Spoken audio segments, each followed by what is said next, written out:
আসসালামু আলাইকুম। শুরু করছি জনপদের খবর। সংবাদ কক্ষে আপনাদের সাথে আছি আমি প্রিয়াঙ্কা। এখনকার সংবাদ আয়োজন একই সঙ্গে চ্যানেল আই এর ইউটিউব চ্যানেলে এবং চ্যানেল আই এর ওটিটি প্ল্যাটফর্ম আই স্ক্রিনে লাইভ স্ট্রিম হচ্ছে। যাচ্ছে বিস্তারিত সংবাদে। আজ বিশ্ব শরণার্থী দিবস। বিশ্বের সর্ববৃহৎ শরণার্থী ক্যাম্প বাংলাদেশে কক্সবাজারের রুখিয়া ও টেকনাফে। মিয়ানমারের সেনা নির্যাতন গণহত্যা থেকে বাঁচতে 2017 সালের 25শে আগস্ট থেকে 7 লাখের বেশি রোহিঙ্গা বাংলাদেশে পালিয়ে আসে। আগে থেকে আরও 4 লাখের বেশি রোহিঙ্গা বাংলাদেশে রয়েছে। নাগরিকত্ব, নিরাপত্তা, স্বাধীনভাবে চলাফেরা নিশ্চয়তা নিয়ে নিজ দেশ মিয়ানমারে ফিরতে বিশ্ববাসীর সহযোগিতা চায় রোহিঙ্গারা। তবে মিয়ানমারের সামরিক জান্তার নানান অজুহাত এবং রাখাইন রাজ্য আরাকান আর্মির দখলে যাওয়ায় রোহিঙ্গাদের প্রত্যাবাসন অনিশ্চিত হয়ে পড়েছে।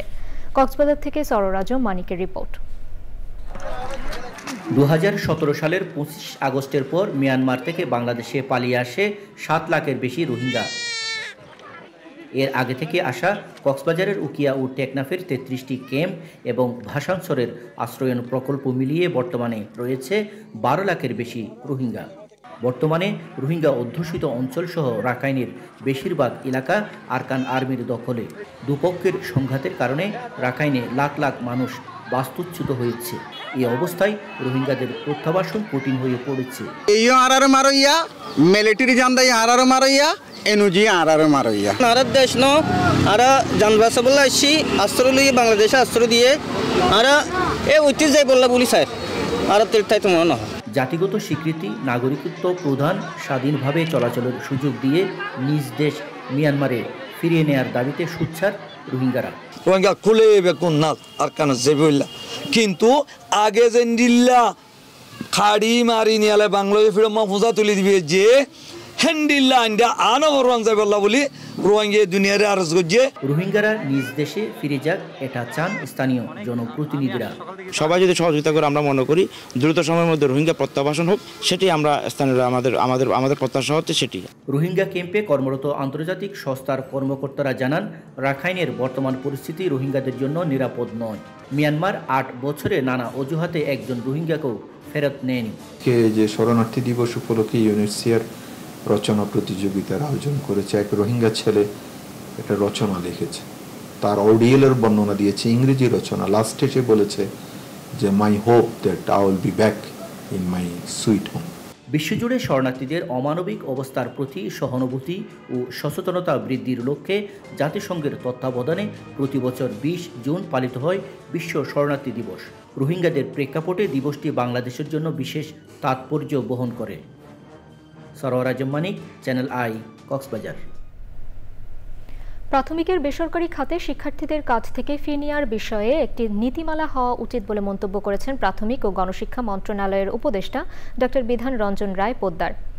প্রাথমিক শিক্ষার মনোনয়নে রাজশাহী জেলার বিভিন্ন স্টেক হোল্ডারদের সাথে মতবিনিময় সভা শেষে সাংবাদিকদের সাথে তিনি বলেন, কিন্ডারগার্টেন ও বেসরকারি শিক্ষা প্রতিষ্ঠানগুলো পরিচালিত হওয়ার ক্ষেত্রে কোনো বাধা নেই, তবে শিক্ষার্থীদের কাছ থেকে ফি নেয়ার বিষয়ে অবশ্যই একটি নীতিমালা হওয়া উচিত।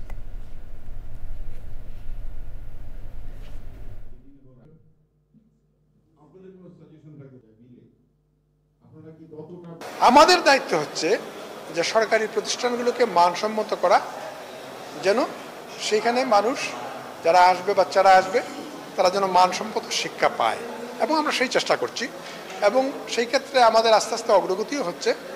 এবং তা যদি হয় তাহলে আমি আশা করি আমাদের বেশি সংখ্যক শিশুই আমাদের বাচ্চা বিদ্যালয়ে এখনো আছে এবং আরও আসবে।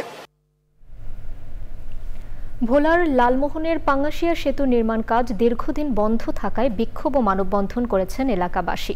শশীভূষণ গজারিয়া রোডে চরফ্যাশনের ওসমানগঞ্জ ইউনিয়ন ও লালমোহনের পশ্চিম চর উমেদের কাছে এ পাঙ্গাশিয়া সেতু।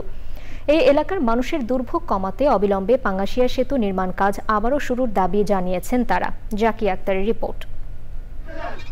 ভোলার শশীভূষণ থেকে গজারিয়া সড়কের গুরুত্বপূর্ণ সেতুটির নির্মাণ কাজ পরিত্যক্ত অবস্থায় পড়ে থাকায় এলাকাবাসী চরম ভোগান্তির শিকার হচ্ছেন।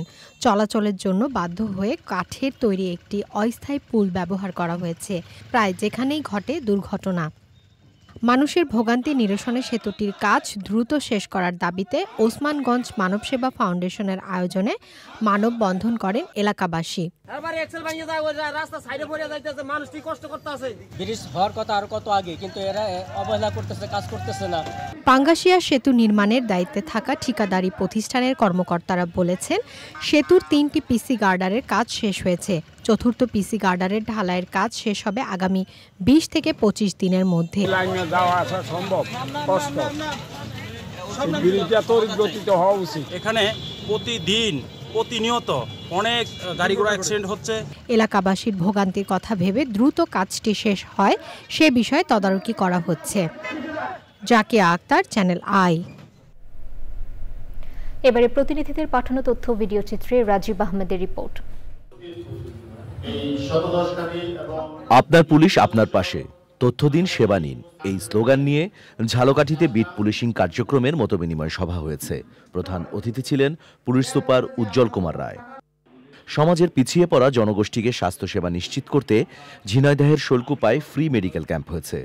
ক্যাম্পে এলাকার প্রায় 200 মানুষকে বিনামূল্যে স্বাস্থ্যসেবা দেন বিশেষজ্ঞ চিকিৎসক ডাক্তার গোলাম রহমান। খাগড়াছড়িতে আগামী এইচএসসি ও সমমান পরীক্ষায় অংশগ্রহণকারী শিক্ষার্থীদের হাতে শিক্ষা উপকরণ তুলে দিয়েছে জেলা ছাত্রদল। মেহেরপুরে গ্রাম আদালত কার্যক্রম সম্পর্কে জনসচেতনতা তৈরি করতে স্থানীয় অংশীজনদের সাথে সমন্বয় সভা হয়েছে। সভাপতিত্ব করেন স্থানীয় সরকার বিভাগের ভারপ্রাপ্ত উপপরিচালক তরিকুল ইসলাম।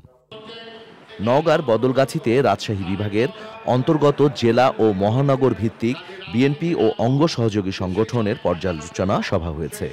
সভায় রাজশাহী বিভাগের বিভিন্ন জেলার নেতাকর্মীরা উপস্থিত ছিলেন। নাটোরে নবাব সিরাজউদ্দৌলা সরকারি কলেজের বৃক্ষরোপণ কর্মসূচি পালন করেছে ছাত্রদল। উপস্থিত ছিলেন কলেজের অধ্যক্ষ আব্দুল বারী ও জেলা ছাত্রদলের নেতাকর্মীরা। জুলাই সনদ ঘোষণার দাবিতে সাতক্ষীরায় মানববন্ধন করেছে জাতীয় নাগরিক পার্টি এনসিপি। মানববন্ধনে সভাপতিত্ব করেন জেলা এনসিপির প্রধান সমন্বয়কারী মোহাম্মদ কামরুজ্জামান বুলু। সাতক্ষীরায় দৈনিক পত্রদূত সম্পাদক বীর মুক্তিযোদ্ধা শমা আলাউদ্দিনের 29তম শাহাদাত বার্ষিকী পালিত হয়েছে। চট্টগ্রামে প্রতিষ্ঠিত নৃত্য প্রতিষ্ঠান নৃত্যরূপ একাডেমির শিক্ষা সমাপনী উপলক্ষে সনদপত্র বিতরণ ও নৃত্যানুষ্ঠান হয়েছে।